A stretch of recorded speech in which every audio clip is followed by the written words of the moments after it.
lots and lots of stitches, your mind would be utterly blown by that. Well, I think that's the other thing, is That's that what a people might spider think does. that there was all these spiders running around, and one of them said, "We need a catching thing." I went, "What?" He goes, "Well, I've got this gossamer coming out of my abdomen, and I think we could make a pretty good catchy thing." Yes. Yeah. And they go, "Oh my God, that's amazing." Yeah, that's not the way it worked. No, exactly. Yeah, I should say that. That's not the way it worked. And the other question is, I did one of your many TV shows with you, and I think I was on an episode about the meaning of life. And you asked me as an atheist, why is life good to you? Knowing there's no reward, there's no afterlife. What? And I reeled off a few things. Friends, family. Art, pizza, beer, Sex. a job, sex, a job of work. Pure pleasure. Pleasure is the. And you said you'd agree with all of those, and you'd add to understand. Yes. It's a great pleasure to understand. It's amazing. amazing. Pleasure doesn't do justice to it, really. It's incredible. A high aesthetic experience, and it's something you almost feel it's worth being in the world for, in order to understand what the world is and how you came to be in it.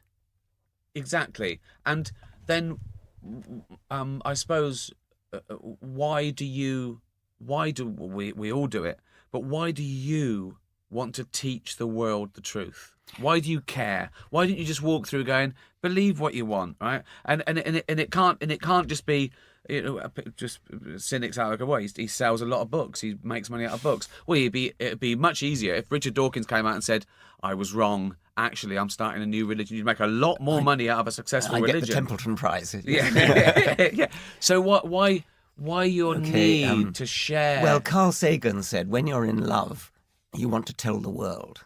Right. And he was in love with science, and I suppose I am too.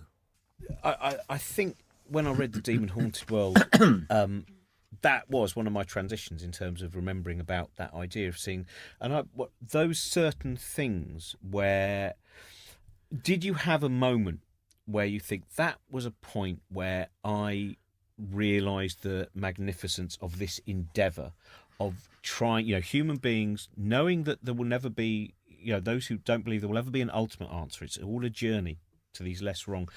A moment of seeing something, a moment of understanding, which has really set you on the path of communicating these ideas. I suppose it was when I realised that every living organism is what I called a survival machine for its genes. And it's a robot that carries its genes around inside it.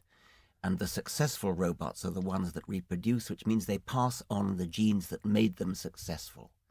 And so each individual organism is a conduit for genes that came down through the generations. Another way to look at it is we are descended from an unbroken line of successful ancestors, all of whom survived adult to adulthood, all of whom achieved at least one heterosexual copulation, which wasn't true of the great majority of animals that have ever lived.